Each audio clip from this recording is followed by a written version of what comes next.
Let your mind drift now, beyond the screen, beyond the noise of the modern world. Close your eyes if you wish. Imagine the scent of salt on the wind, the cry of seabirds circling above, the steady rhythm of waves brushing the shore. You are standing at the edge of the world, not just a place, but a time long past. A time when the stars were mapped by candlelight, when questions outnumbered answers, and when the pursuit of knowledge was sacred. Here on the northern coast of Egypt, something extraordinary once stirred in the sand. A vision, a promise, a dream drawn by hand into the earth by a young conqueror's heel. A city that would not simply trade in goods, but in ideas. This is where it all began. Welcome to Alexandria. In this chapter, we journey back to the birth of a city unlike any other, a place where scrolls whispered secrets, where philosophers walked in the shade of marble colonnades, and where one of history's greatest dreams first took shape. This is the story of how Alexandria came to be, the vision that built it, and the sacred flame of knowledge it vowed to keep alive. There are cities built with stone, and then there are cities built with dreams. In the year 331 BCE, beneath the azure skies of Egypt's northern coast, a young conqueror stood at the edge of the world. His name was Alexander, not yet the Great in the way time would remember him, but already a visionary with a mind that saw beyond mere empire. Here, along the narrow spit of land between Lake Moreotis and the endless Mediterranean Sea, he drew lines in the sand. Those lines would become the foundations of a legend. The city of Alexandria was not born by accident, nor raised out of necessity. It was conceived deliberately to outshine all others, a shining beacon to connect east and west. It was to be the heart of Hellenistic civilization, a jewel of learning and trade, where ships from India, Greece, Africa, and Mesopotamia might dock and exchange not only goods, but ideas. Though Alexander would never see its completion, his life cut short just 8 years later in the heat of Babylon. The city carried his name like a sacred vow. In the decades following his death, the Ptolemaic dynasty, descendants of Alexander's general Ptolemy, the first Soter, carried out the vision. Under Ptolemy's rule, Alexandria bloomed. Marble colonnades rose from the sands. Intricate canals brought fresh water deep into its quarters, and Greek-style theaters echoed with the sounds of philosophers and poets. At the city's heart lay a greater ambition still, one that would become the stuff of myth, the Great Library. The Library of Alexandria was not merely a building. It was an idea incarnate, an embodiment of the human yearning to know all that could be known. And it would begin with an impossible goal, to collect every written work in the known world. Ptolemy and his successors were obsessive in this quest.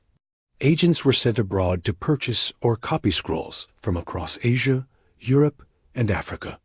Ships arriving in Alexandria's bustling port were required by law to surrender any books they carried. These texts would be swiftly copied, with the original often staying in Alexandria's care. What resulted was a collection of staggering magnitude. Estimates vary wildly, but ancient sources speak of 400,000 to 700,000 scrolls, from mathematical treatises to Egyptian hymns, from Babylonian star charts to Indian medicine. Imagine standing there, in a wide marble-columned hall, the sunlight filtering down from clerestory windows above. The air is scented faintly of olive oil, ink, and dust. Shelves of papyrus stretch to the ceiling, their labels marked in Greek, Demotic, Aramaic, Sanskrit, and beyond. The silence is complete, save for the scratch of reed pens and the muffled footsteps of scholars in linen robes. This was not a mere library. It was a sanctuary, a temple of the mind. Alongside the library stood the Mausoleum, not a museum in the modern sense, but a sacred institution dedicated to the Muses, the Greek goddesses of inspiration. It was here that knowledge was not just stored, but cultivated. Thinkers from across the known world were drawn to its stone steps. Some were invited with stipends. Others came for the sheer privilege of access. They lived within the complex, dining together, debating, writing, dissecting, both ideas and anatomy, all in the pursuit of truth. Here, Euclid shaped the foundations of geometry. Eratosthenes measured the Earth's circumference with astonishing accuracy, using nothing more than shadows and a well. Herophilos dissected cadavers to study the nervous system, defying taboos in the name of understanding. The Mausians' mission was not to preserve a frozen past, but to ignite the present. It was the world's first research university, long before the word existed. From its inception, Alexandria was envisioned as more than a Greek city in foreign soil. It was a meeting point, a living crossroads of civilizations. Egyptians, Persians, Jews, Indians, and Greeks all contributed to its intellectual ferment. In the great halls of the library, sacred texts were translated into Greek, such as the Hebrew Torah, which would become the Septuagint. This act of translation was not merely linguistic, it was cultural synthesis, a sharing of cosmologies, philosophies, scientific methods, and mythologies. The result was a civilization that belonged to none and to all, one that planted seeds across centuries. Long after the city's stones would crack and its scrolls would turn to ash, Alexandria's spirit would be carried in the minds of those who had once read by its lamplight. To build such a place, the narrator murmurs, required more than stone. It required the courage to imagine a world where knowledge was free to wander. In the next chapter, we will walk deeper into the marble corridors of the Great Library and discover how it became the heart of the ancient world, a place where knowledge lived and breathed. To hold all the world's knowledge under one roof, this was the impossible dream. And yet, in Alexandria, they dared to dream it. The Great Library of Alexandria was more than a building. It was an extension of the human spirit, a structure designed not simply to house scrolls, but to reflect the magnitude of the pursuit itself. Though no complete architectural record survives, fragments from ancient texts allow us to peer dimly into its shape and soul. Imagine now a vast marble complex nestled near the royal palace in the Bruchian Quarter, a short walk from the harbor. Its design is thought to have been inspired by Greek temples and Egyptian palatial halls, stately and serene, with long colonnades and high vaulted ceilings that welcomed light and silence in equal measure. Palm trees swayed gently in the courtyards, and fountains murmured softly, masking the rustle of papyrus and the turning of parchment. Inside, there were lecture halls and reading rooms, colonnaded walkways and shaded gardens. And above all, the scroll chambers, great storage rooms, perhaps underground or walled in thick stone, preserved countless texts in protective niches, arranged meticulously by subject. The scrolls themselves were made of papyrus, fragile, beautiful, and handmade, each one carefully labeled by language and theme. The cataloging system, known as the Panax, was compiled by Callimachus of Cyrene, a meticulous scholar who organized the texts by genre, author, origin, and subject. The Panax may be the earliest known attempt at a universal bibliography, an ancestor to the card catalogs and databases we use today. In these hushed rooms, illuminated by oil lamps and shafts of golden sunlight, scholars would spend entire days lost in translation, not just of words, but of worlds. Bring us every book in existence. A directive attributed to Ptolemy II. It was not enough to simply preserve local knowledge. The vision of Alexandria was broader, grander. Its founders sought to create a mirror of the world within its walls. To this end, they launched an ambitious, tireless campaign to gather texts from every corner of the known world. Envoys and agents were dispatched along trade routes and across kingdoms. Ships arriving in the city's bustling harbor were inspected. Any scrolls aboard were taken to the library, copied meticulously by trained scribes, with the originals often kept and the duplicates returned. This practice was known as book requisition, and though controversial, It ensured that Alexandria's collection grew exponentially. Through this network, the library came to house an astonishing diversity of human thought: Greek philosophy and drama from Athens and Ionia, Babylonian star charts and mathematical tables, Egyptian medical papyri and religious hymns, Persian political documents and treatises, Indian texts on astronomy, healing, and spiritual law, Hebrew sacred writings translated into Greek in a landmark endeavor known as the Septuagint. No subject was too narrow, no language too obscure. If it could be written, it was welcomed. The result was a kind of intellectual crossroads, a fusion of civilizations made tangible in ink and scroll. Alexandria became not just a library, but the memory of humanity. In Alexandria, knowledge was not a luxury. It was a way of life. Those who lived and studied within the Great Library were not merely readers. They were thinkers, creators, and discoverers. Many resided within the Mausion, the sacred institute adjacent to the library, which functioned like an early research university. Supported by royal stipends, scholars here lived communally, dining together, studying together, and devoting their lives to understanding. Picture this. A young scholar named Demetrius walks barefoot down a sun-warmed stone path. In one hand, he carries a scroll borrowed from the Babylonian collection. In the other, a stylus and wax tablet. He has spent the morning in quiet reading, parsing out symbols of a foreign astronomy. By afternoon, he meets with peers in a shaded hall, where they debate the translation of a passage or the geometry of the stars. Meals are communal and simple: bread, figs, lentils, and wine. But the conversation is rich, overflowing with ideas. Evenings are spent copying texts by lamplight or composing new works, often footnotes to giants, sometimes entirely original theories. It was here that Eratosthenes, the chief librarian, calculated the Earth's circumference with remarkable precision, using only the angle of shadows and a measuring stick. Herophilos performed anatomical dissections, identifying the brain as the seat of intelligence, a revolutionary idea. Euclid taught geometry so elegantly that his principles still echo in every mathematics classroom today. Apollonius of Rhodes crafted poetry that blended myth with academic rigor. This was not a place of dusty silence. It was a world alive with inquiry, a space where knowledge was not hoarded, but nourished and shared. Even in its early decades, the library's fame spread across kingdoms.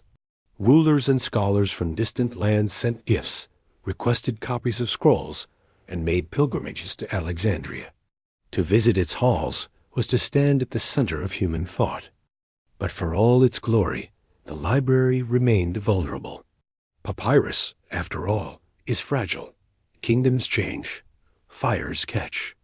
Even in its prime, a quiet unease stirred, a realization that such a delicate creation could not last forever. But no one then could have imagined just how thoroughly it might disappear, or how long the world would mourn what was lost. In the next chapter, we will follow the legacy of this golden age, the thoughts that bloomed within the library's walls, and how they would shape the very foundations of science, medicine, literature, and philosophy. Long after its scrolls turned to dust, long after the scrolls were gone, the dream remained. Alexandria was not merely a city of scholars or a depot of papyrus. It became something greater, a metaphor, a symbol carved into the architecture of human longing. To gather the wisdom of the world in one place, to translate the sacred words of every tongue, to offer knowledge freely across cultures and generations, was an act of radical hope. It said, what is known must not be hidden, and what is hidden must be found and shared. In its luminous halls, Alexandria bridged continents and philosophies. It harmonized Egyptian ritual, Babylonian astronomy, Greek rationalism, Indian medicine, and Jewish theology. In its commitment to inquiry, it honored no single dogma, only the pursuit of understanding. In that way, The Great Library was perhaps the most human of all monuments. Not a temple to the gods, but a cathedral for the mind, built not of faith, but of questions. Even the imperfections were noble. The scrolls sometimes disagreed. The translations sometimes faltered. But still, the work continued, because the flame was not perfection, but curiosity. To this day, the name Alexandria evokes awe, not just for what was achieved, but for what was attempted. The scale of ambition, the tenderness of intention, the rare, collective belief that the gathering of wisdom is a sacred, global act. And while its buildings would one day fall, the library's echoes would ring through time. In the vast translation projects of the Abbasid Caliphate's House of Wisdom, centuries later in Baghdad, in the illuminated manuscripts of medieval monks, copying ancient Greek texts they barely understood, in the archives of Renaissance scholars, rediscovering Aristotle through forgotten scrolls once carried from Alexandria. In our modern efforts to digitize human knowledge, libraries without walls, each is an ember from that ancient flame. It was not built to last forever, but it was built so that something else might. The founding vision of Alexandria reminds us that knowledge must be tended, carefully, communally, and with humility. It must be protected not just from flame or flood, but from neglect, fear, and indifference. We live now in an age where information surrounds us, more vast than even the boldest Alexandrian could have imagined. But the principles remain the same, that no language, culture, or creed holds all the answers. That inquiry is an act of reverence, not rebellion. That to gather, to learn, and to share is the noblest use of time. This is the true legacy of Alexandria. Not the scrolls, not the stones, but the spirit. A spirit that says, across all ages, come and know the world. In the next chapter, we open the doors of the library itself. Together, we'll walk its marble corridors, trace the hands that copied its scrolls, and meet the brilliant minds who called it home. Join me as we step inside the Great Library of Alexandria.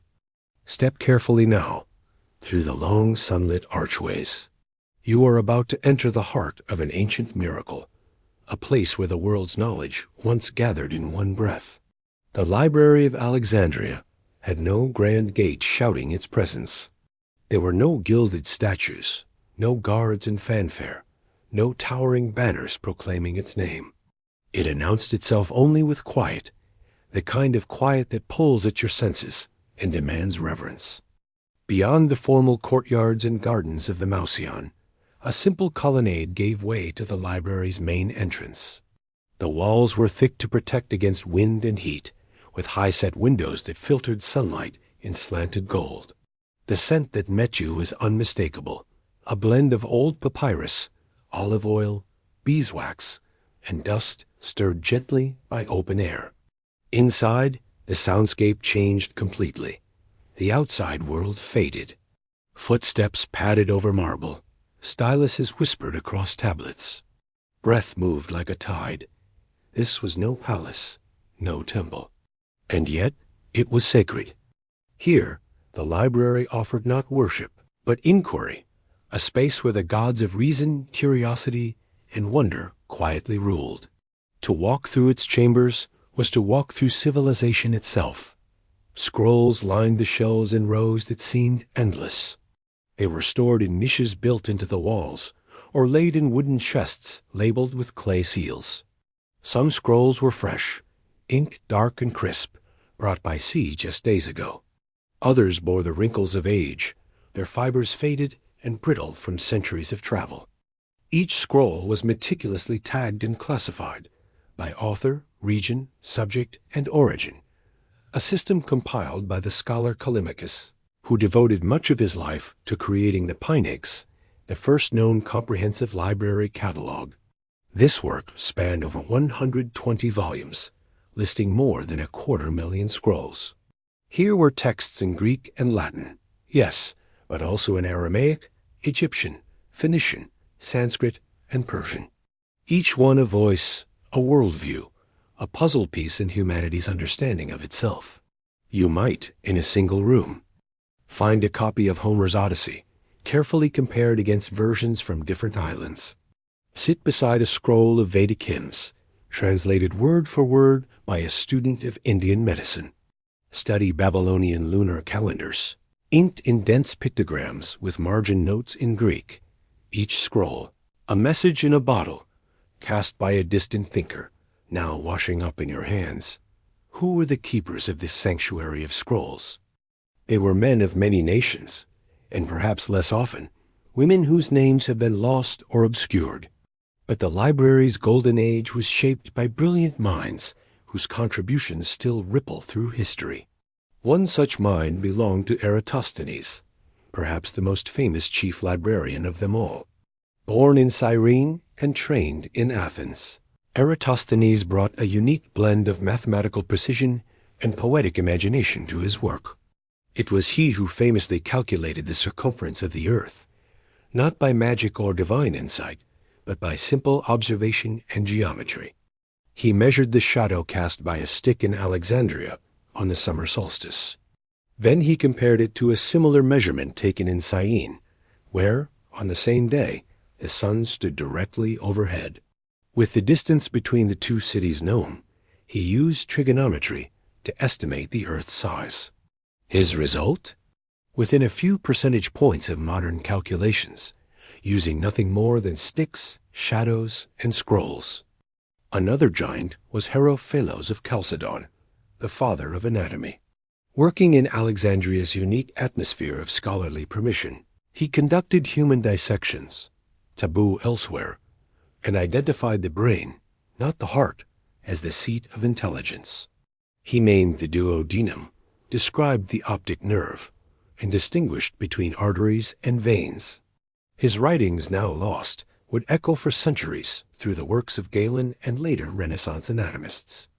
In the poetic wing, Apollonius of Rhodes, author of Argonautica, wove myth and scholarship into epic verse, blending Homeric rhythm with Alexandrian refinement. His style would shape literary forms for generations. There was Archimedes, Aristarchus, Hipparchus, and countless others, some resident, others visiting, but all drawn by the library's gravity. Life in the library was not passive. These scholars did not merely read, they experimented, debated, taught, and wrote. Every day, the rooms hummed with questions. How far is the sun from the earth? What causes the tides? What cures fever? What is the shape of the universe? Lectures were held in the Mausion's shaded courtyards. Dissections took place in private halls with stone tables. Theories were proposed in the margins of scrolls, passed from hand to hand. Sometimes a new idea would circulate like wildfire, prompting responses from other thinkers within days. Knowledge was not siloed. The walls of discipline were soft. Mathematicians read poetry. Doctors studied astronomy. Philosophers engaged with foreign theology. This cross-pollination, this intellectual openness, was what made Alexandria so fertile. It was not only what was known, but how it was shared that mattered, and what became of all this wisdom. Though the scrolls themselves would eventually perish by fire, neglect, or time, the ideas seated here would take root across continents. Texts copied in Alexandria were sent to Athens, Pergamon, Antioch, and Rome. Some were carried eastward into Persia and India. Others were preserved in monasteries or reborn in the Islamic Golden Age, when scholars like Al-Kindi and Al-Farabi would build upon their foundations. Even when the walls of the library were no more, its influence could be traced in the precision of Greek astronomy, in the methodology of scientific inquiry, in the practice of cross-cultural translation, in the very structure of modern libraries and universities. The Library of Alexandria was not an island. It was a bridge, and for a brief, golden moment in time, that bridge connected all corners of the human mind. In the next part of this chapter, we will look even closer at the scrolls themselves, the materials, the methods of preservation, the debates they held, and the quiet rituals of daily scholarship that defined this golden age. To understand the soul of the Great Library, one must begin with the scroll, not as object, but as offering. Each scroll housed in the Library of Alexandria was more than a vessel for words. It was a crafted artifact, created through delicate ritual and deep reverence. Most were made from papyrus, a reed native to the Nile Delta. Harvested, sliced into thin strips, soaked, pressed, and dried under stone. The sheets were then glued edge to edge, forming long rolls, sometimes over 30 feet in length. These were rolled tightly around wooden rods and stored in protective cases or linen wrappings. In some cases, imported parchment, made from animal hide, was used for particularly valuable or foreign texts. This was a nod to the high-stakes rivalry between Alexandria and the Library of Pergamon in Asia Minor, which prided itself on parchment innovations. In Alexandria, scribes worked with meticulous care. Ink was made from soot or crushed charcoal, bound in gum and water. Styluses and reed pens scratched across the surface, leaving trails of dark wisdom. Mistakes were scraped away gently with stone tools or sanded smooth. Every scroll began as a blank song. Every finished scroll was a kind of music. Once complete, they were labeled using a tag attached to the rod, called a syllabos, which bore the title, author's name, and catalog number. These tags made searching and referencing possible, and were essential in a collection that may have spanned up to 700,000 individual works at its height. The caretaking of this collection was a daily devotion. Each morning, attendants known as bibliophilics moved slowly through the halls. Their task was not simply to sheld scrolls, but to preserve them against the threats of climate and time. They brushed dust with cloth, checked seals for moisture, and rotated scrolls regularly to avoid deformation. Special containers were crafted for older or more delicate texts. Ointments made from cedar oil or myrrh were sometimes applied to repel insects. The climate of Alexandria, warm and dry, was ideal, but not without risk. Fires, mold, and simple mishandling could destroy entire works. The tragedy was not just in the physical loss, but in the vanishing of voices no longer living to repeat their words. Some scrolls were recopied every few decades to ensure legibility. Others were annotated by generations of hands, layers of commentary, interpretation, and argument forming their own living tradition. Even the most humble act, the tying of a scroll's ribbon, was done with quiet solemnity. Knowledge, here, was a sacred trust. No idea is too distant if you can speak its language. Among the most vital and revolutionary missions of the library was its commitment to translation, the crossing of linguistic borders in pursuit of shared understanding. In this endeavor, Alexandria became the world's first great multilingual workshop. Translators, scribes, and scholars collaborated in rooms echoing with many tongues: Egyptian, Greek, Hebrew, Syriac, Aramaic, Sanskrit, Phoenician, Old Persian, and more. They worked in teams. A native speaker might first recite a passage aloud. A scribe would capture its essence in Greek. A philosopher would debate its meaning. Then came the comparison, line by line, with existing versions or oral memory. Only when consensus was reached would the final text be committed to scroll. This was no mechanical process. It was a philosophical and spiritual act, a reaching across difference toward shared light. The most famous example of this labor is the Septuagint, the Greek translation of the Hebrew Torah, commissioned by Ptolemy II and carried out by 72 scholars in the library's halls. It allowed the sacred stories of the Jewish people to be accessed by the wider Greek-speaking world. This single act of translation would shape Western religious and philosophical discourse for millennia. But there were many lesser-known works, too. Indian treatises on medicine and meditation, Mesopotamian cosmologies, African folktales, and oral histories. Every translation was a step toward unity, a bridge between the islanded minds of man. What, then, was daily life like for those lucky enough to study within the Great Library? The day began with first light. The sea breeze drifted through the open halls as scholars emerged from the Mausians' cloisters. Some gathered in the courtyards for early readings, shaded by fig trees. Others retreated directly to the scroll rooms, lantern in hand, seeking the comfort of solitude. They might spend hours examining a single passage, writing commentary on wax tablets or scraps of papyrus. Discussion was not confined to lecture halls.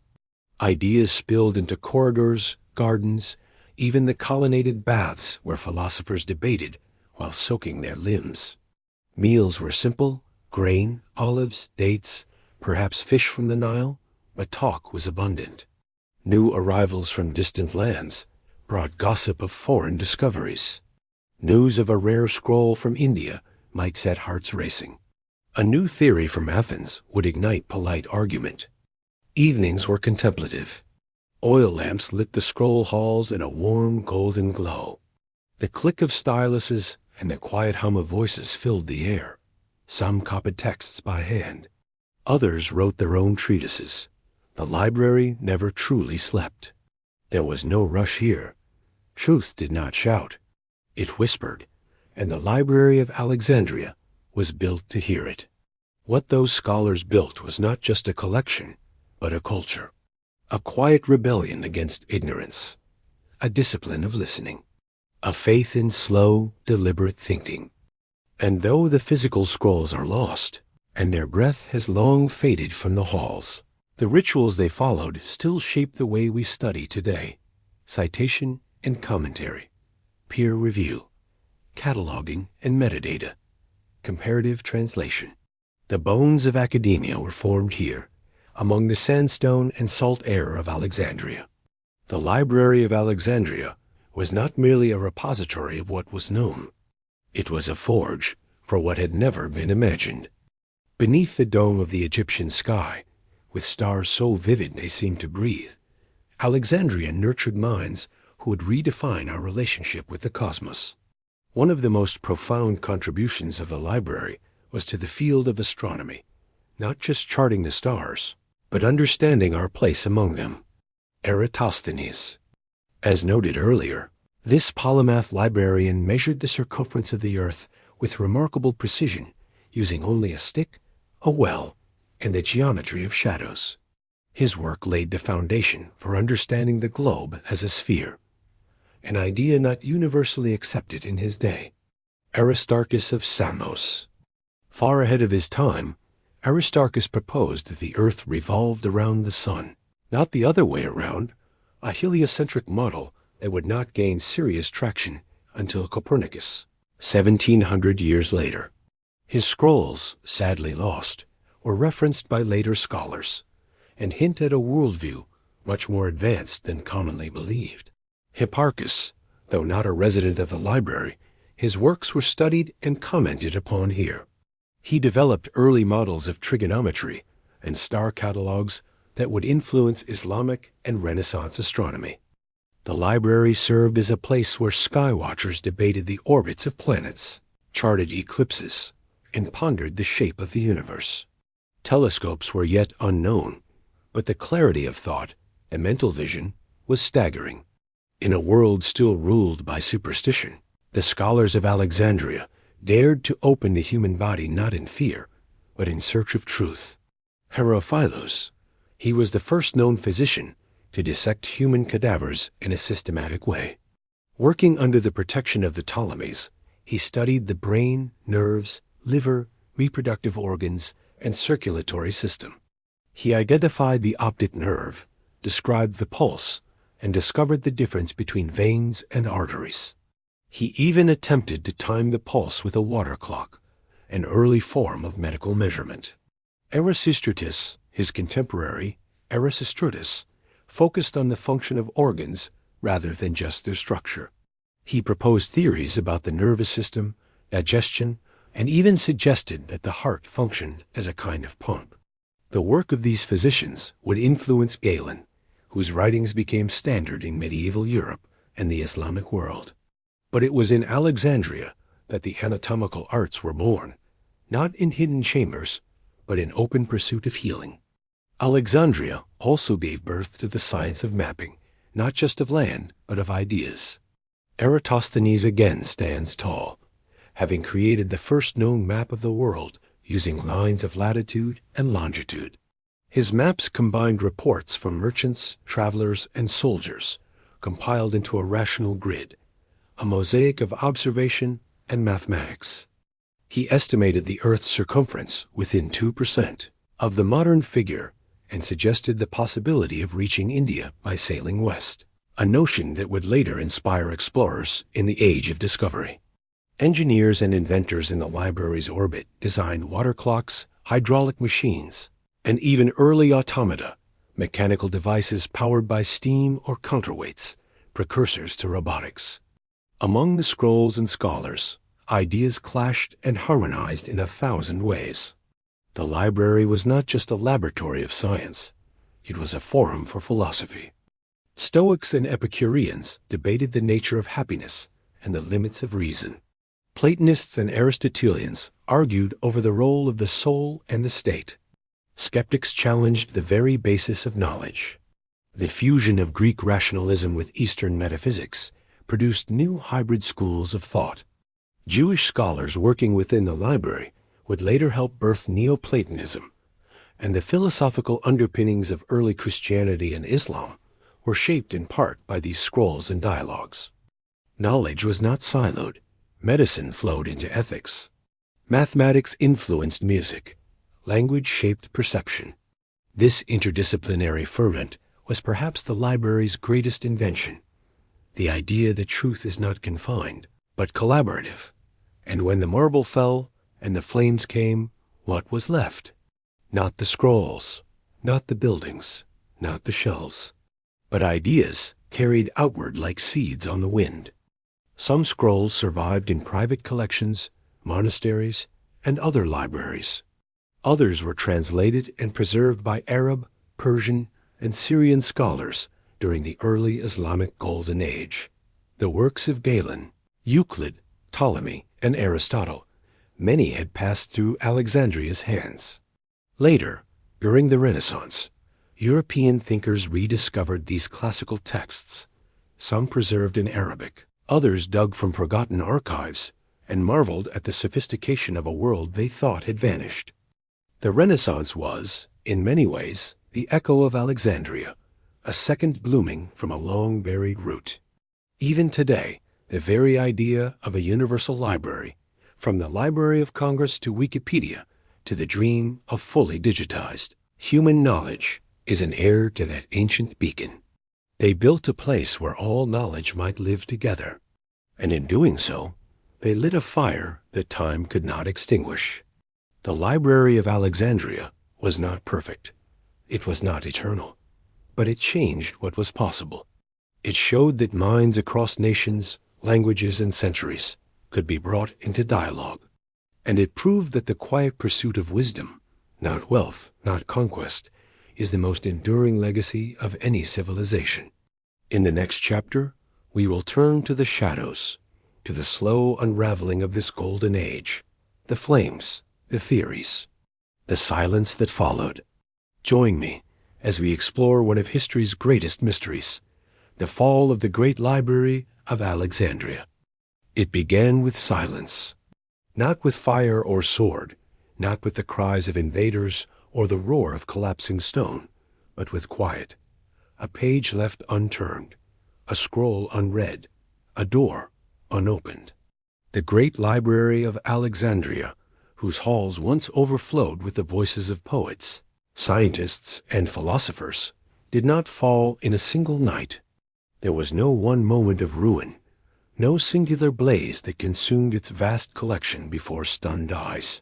Instead, what history offers is a fragmented mosaic of possibilities, pieces of rumor, contradiction, and speculation passed down through the centuries.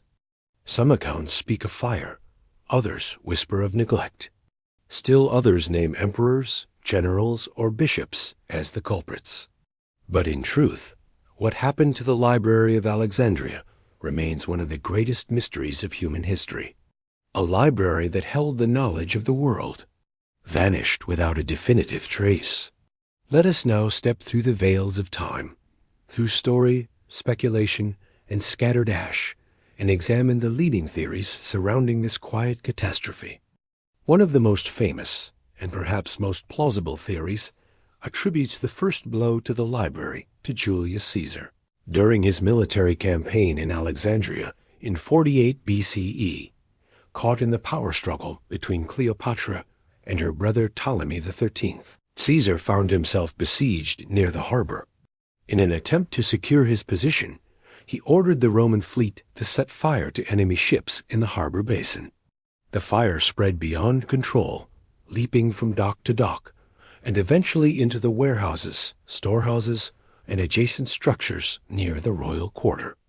Among them, it is believed, may have been one of the storage facilities of the library, possibly even the daughter library located near the harbor, known as the Temple of Serapis or Serapeum. Ancient historians like Plutarch, Dio Cassius, and Seneca mention the destruction of many thousands of books by fire during Caesar's occupation. Yet they differ in where exactly those books were stored and whether the main library itself was affected.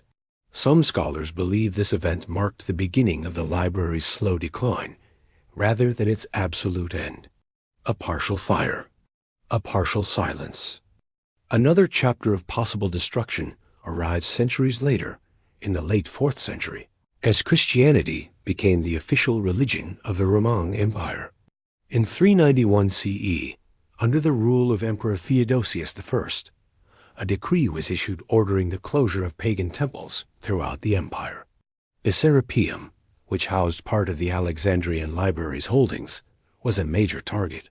Fanatical mobs, encouraged by Bishop Theophilos of Alexandria, destroyed the temple complex in a violent act of religious zeal. Scrolls, if any remained within the building, would have been seen as remnants of idolatry and likely burned or scattered.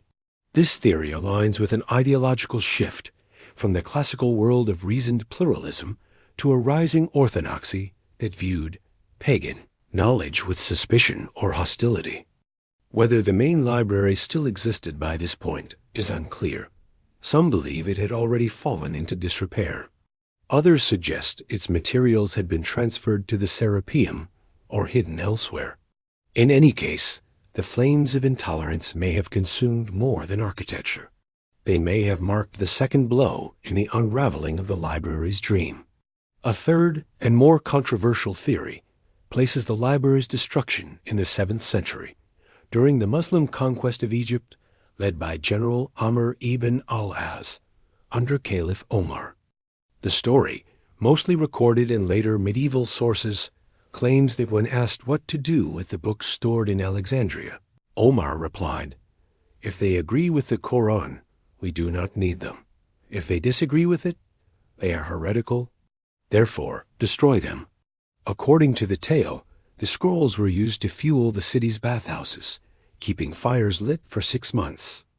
However, modern historians widely dispute this account.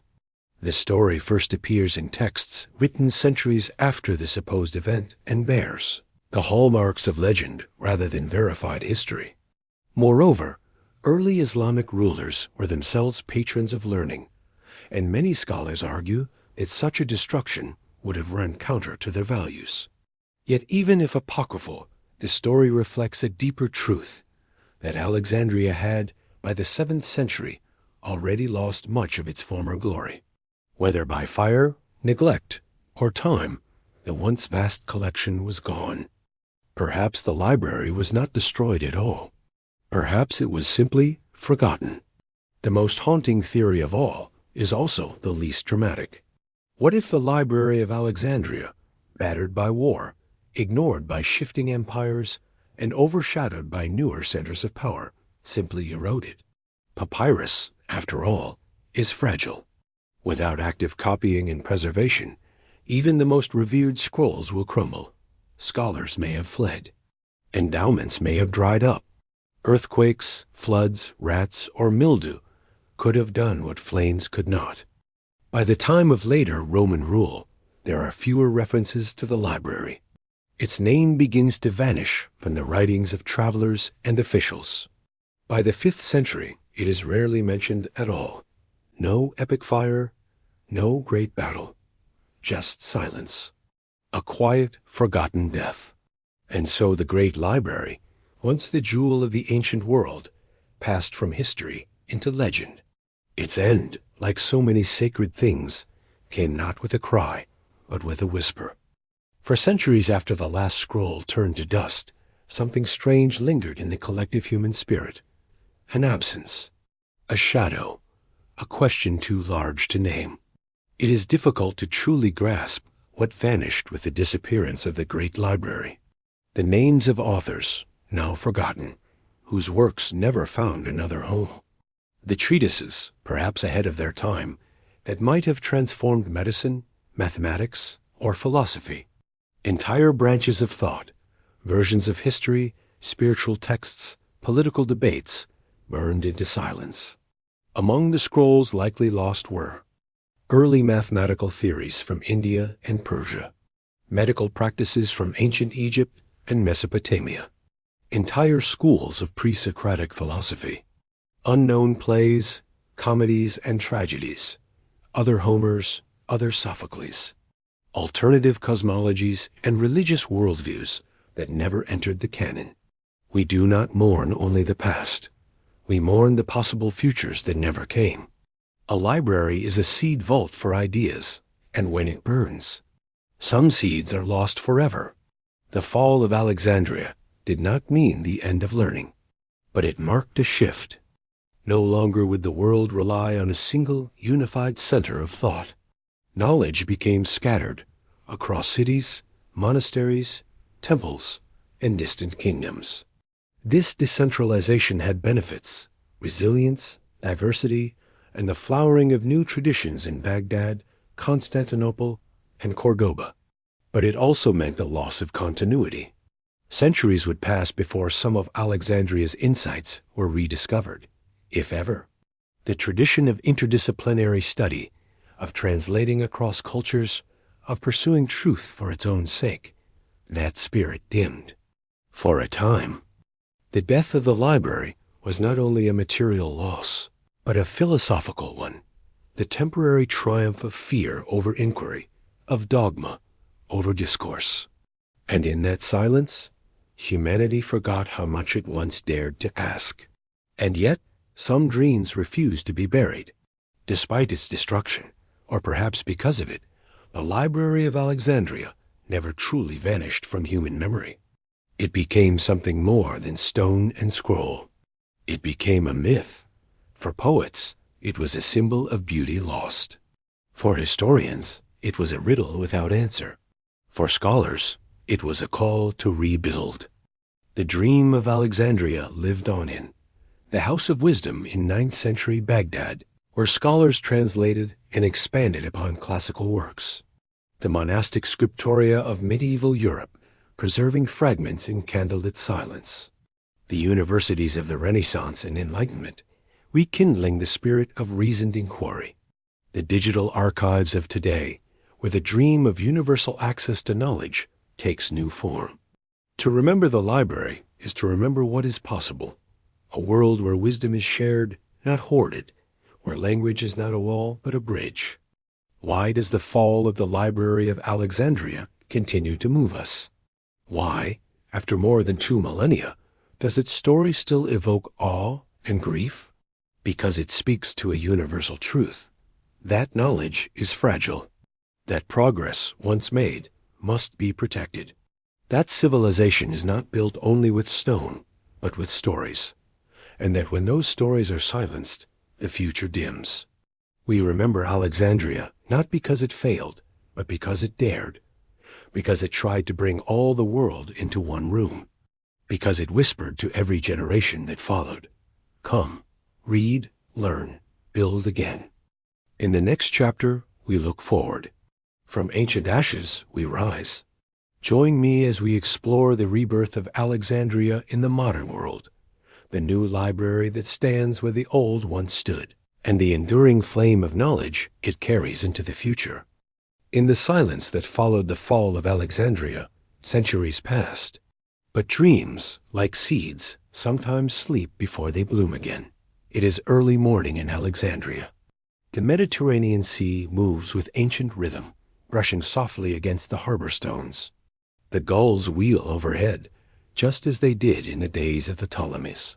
And here, near the place where the Great Library once stood, a new building rises, smooth, circular, and vast like the sun rising from the sea. This is the Bibliotheca Alexandrina, the new Library of Alexandria, a resurrection, a reimagining, a bold statement that though the past may be lost, the future of knowledge is still being written. The idea of reviving the ancient library was first proposed in the 1970s, in the quiet minds of Egyptian scholars who refused to let a dream die. The notion passed from whisper to speech, from vision to proposal, until it was embraced by UNESCO and the Egyptian government as a project of global significance. Construction began in 1995, guided by the award-winning design of the Norwegian architectural firm Snedda. What they built was not a replica of the old, but a tribute in spirit, a library not of marble and scrolls, but of light, openness, and global access. The structure was inaugurated in October 2002 in a ceremony that drew dignitaries, scholars, and thinkers from around the world. At last, after nearly 2,000 years, Alexandria had a library again, not a return to the past, but a continuation of its promise. The Bibliotheca Alexandrina is more than a building. It is a metaphor carved into architecture. Its circular shape, tilting like a disk rising from the earth, echoes the sun, the eye of reason, and the passage of time. Its vast granite wall, engraved with letters from over 120 scripts and alphabets, stands as a monument to human expression, from hieroglyphs to Hangul, from Greek to Arabic, from Braille to binary. Inside, the main reading room spans over 70,000 square meters, a gentle slope rising beneath a skylit roof that pours daylight like sacred ink across the pages of books. Here, old and new are fused. Ancient texts rest beside digital archives. Printed volumes share space with interactive exhibits. Murals of scientific figures, many of whom studied in the ancient library, line the walls in quiet homage. The whole space feels reverent, but not silent. It is alive, a place where minds still gather to ask, to learn, to dream.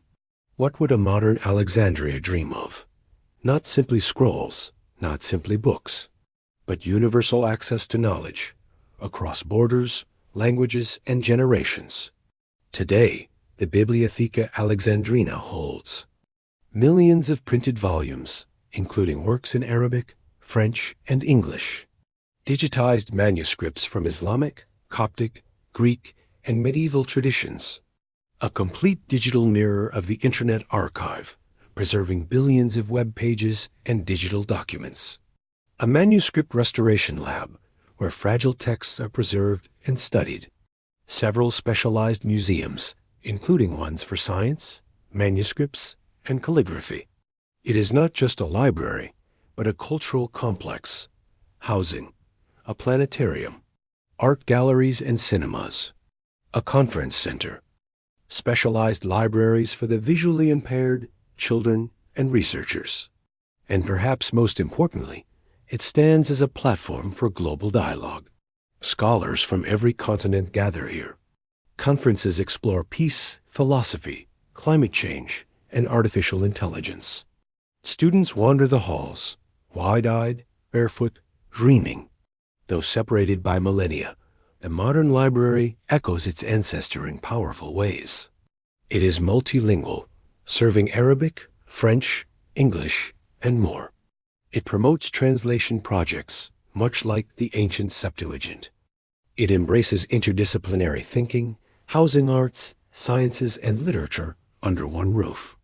It connects global scholars, just as the ancient Mausian drew minds from across the known world. Where once scrolls arrived by ship, now servers stream terabytes from every corner of the earth. Where once parchment faded under candlelight, now digital backups pulse silently in cooled data centers. But the goal remains unchanged: to preserve, to share, and to inspire. In Alexandria, the past and future breathe together. The old dream lives again, not in memory, but in motion. In the next segment, we'll explore the library's mission in the digital age, its challenges, and its quiet revolution in bringing knowledge to the world. Narrator: where once scribes inked scrolls by lamplight, now servers hum with lightless memory. And yet, the same hope remains: to keep knowledge alive and to share it. The Bibliotheca Alexandrina is not a nostalgic monument. It is a living institution, one that embraces the complexities of the modern age while remaining faithful to its ancient inspiration. In a world awash in data, the new library asks new questions. How can knowledge remain accessible to all? How do we preserve truth in the age of misinformation? Can libraries still be sanctuaries in a digital world? Its answers lie not in stone, but in code and in human connection.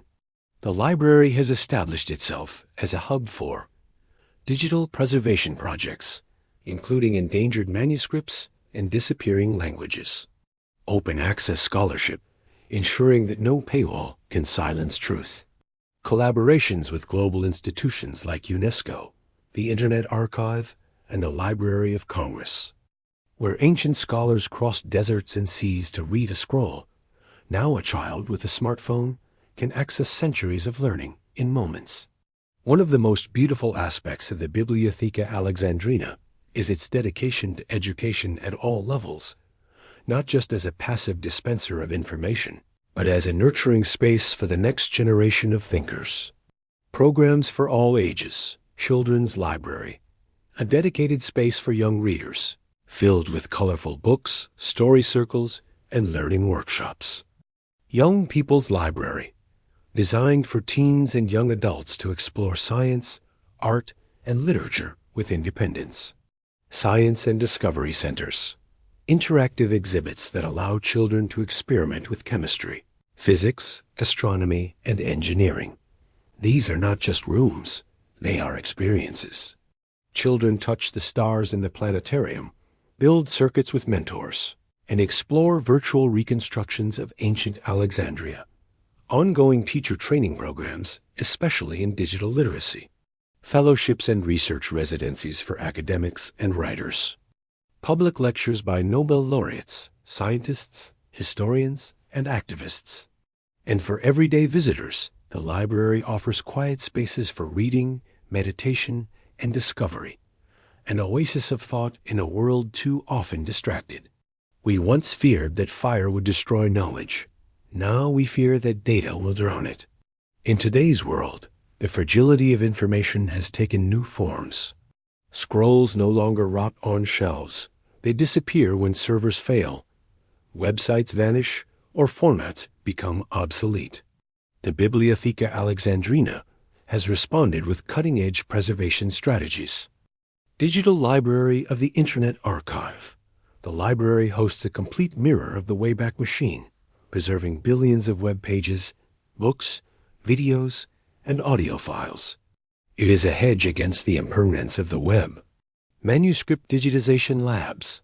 Fragile papyri, Arabic calligraphy, medieval texts all scanned, restored, and catalogued with forensic precision. The Memory of the Arab World Project, a vast initiative to digitize rare documents, periodicals, photographs, and cultural records from across the Middle East and North Africa. Through these efforts, the library becomes not just a keeper of history, but a guardian of memory. What does it mean in the 21st century to call Alexandria home to the world's knowledge once again? It means standing against the tides of apathy, distraction, and forgetfulness. It means offering sanctuary to the mind, a place where truth is not shouted, but studied. It means welcoming all people, regardless of race, language, faith, or nation, in the name of understanding. The Bibliotheca Alexandrina has become a symbol of peace in a region often marked by conflict. a platform for dialogue between cultures, disciplines, and generations, a living answer to the loss of its ancient ancestor. They burned the scrolls, but they could not burn the dream. The reborn Library of Alexandria reminds us that preservation is not enough. Knowledge must grow. It must evolve. It must remain open to the next question. The challenges ahead are vast. Digital misinformation spreads faster than any fire. Language extinction threatens cultural memory. Global inequity limits access to learning. But within these walls, ancient in spirit, modern in form, there is hope. Here, a Syrian poet shares verses with a French mathematician. Here, an Egyptian schoolgirl learns that the stars she sees tonight were charted by a man named Eratosthenes. Here, an old dream becomes a new beginning. In the next chapter, we step beyond the library's walls. We look to the world, to the future of knowledge itself. What will we preserve? What will we forget? And who will decide? Join me as we explore the future of knowledge and the lessons the Library of Alexandria still holds for tomorrow. The scrolls are gone. The ink has dried. And yet, the questions remain, not just of what we knew, but of what we will know and how we will remember it. We live now in a time unlike any other. The great scroll rooms of Alexandria could hold hundreds of thousands of texts. But today, in a single hour, humanity produces more data than the Library of Alexandria ever dreamed of. Every moment, every keystroke, photograph, email, and algorithm contributes to an invisible flood of information. We no longer ask how to gather knowledge. We ask how to survive it. From scarcity to excess, from preservation to overwhelm, the challenge has changed, but the purpose has not. In the ruins of the ancient world, knowledge was fragile because it was rare. Now, knowledge is fragile because it is buried beneath noise, speed, and forgetfulness. We are faced with new questions. Can we tell the difference between wisdom and information? Who owns the knowledge of the world? And what happens when memory is stored not in scrolls or books, but in clouds, servers, and code? The digital age has brought us closer than ever to universal access, a dream that echoes Alexandria's boldest vision. Billions of people carry libraries in their pockets. A question asked in Cambodia may be answered in Canada instantly. But for all its promise, the digital world presents new dangers, subtler than fire, but just as destructive. Web pages vanish, links break. Entire platforms disappear with the click of a corporate decision. What is here today may be gone tomorrow, not burned, but simply deleted. With too much data, we begin to forget how to think. Speed replaces depth. The ability to search replaces the ability to remember. Much of the world's scientific knowledge lies behind paywalls.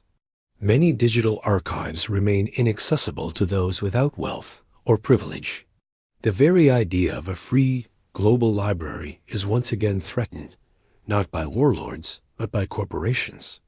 More and more, what we see and read is shaped not by curiosity, but by code, algorithms that prioritize clicks over truth, outrage over insight.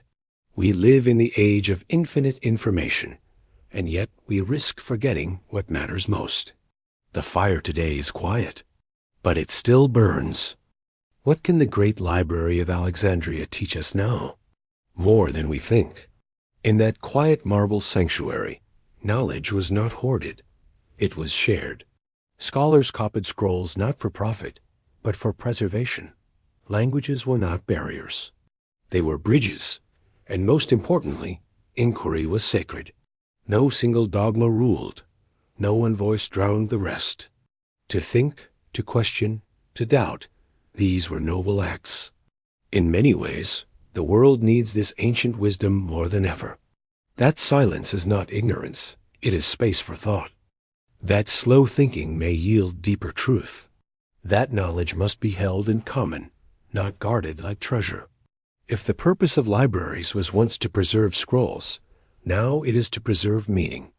Modern libraries are no longer silent halls of books.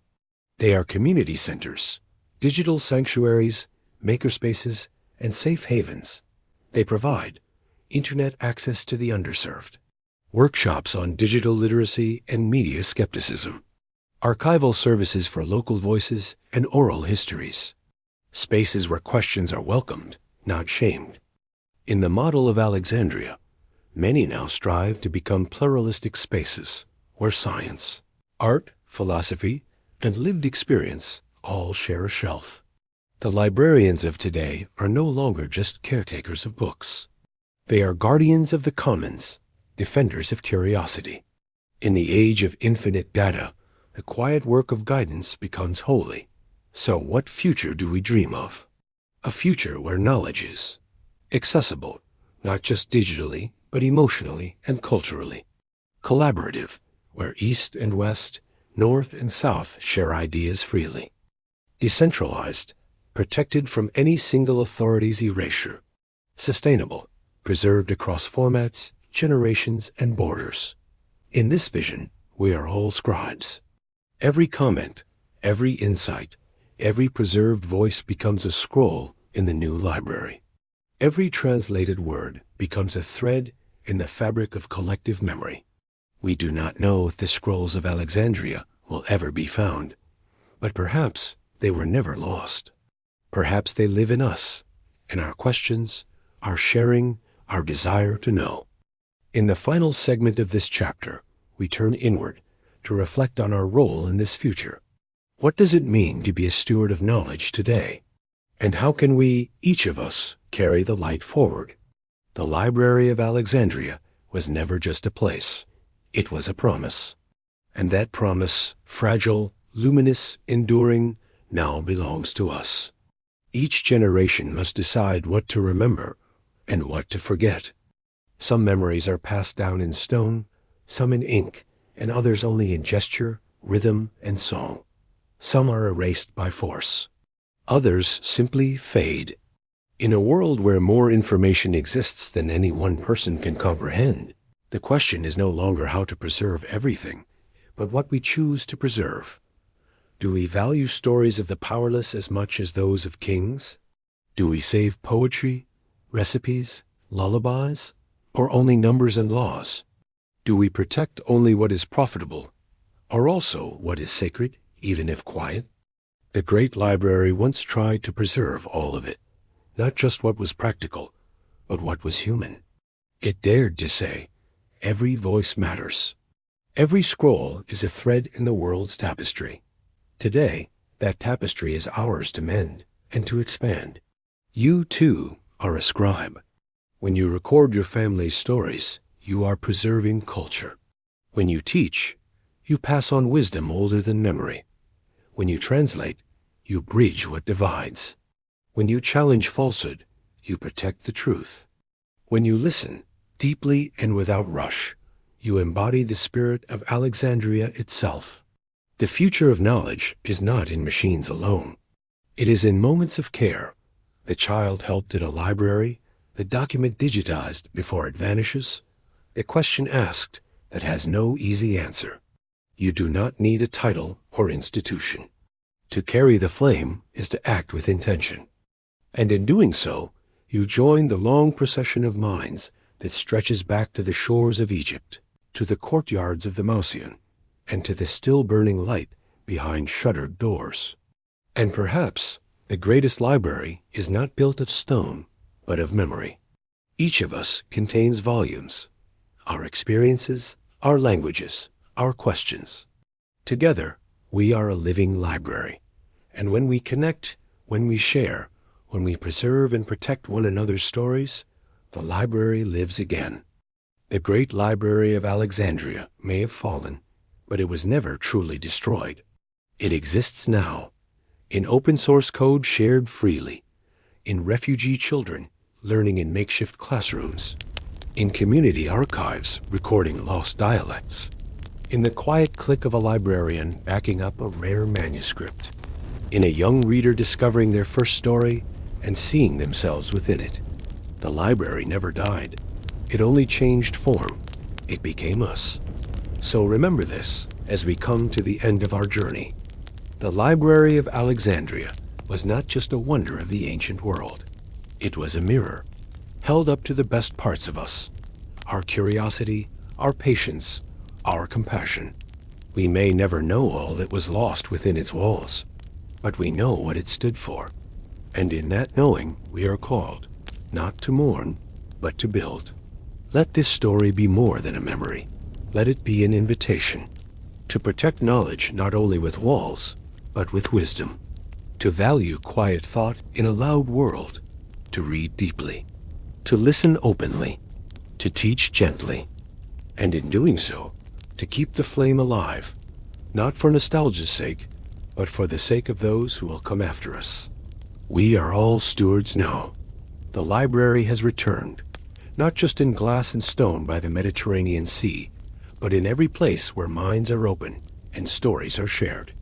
And so, with ink unseen and voices unheard, the Great Library of Alexandria begins again. Thank you for walking these halls with me.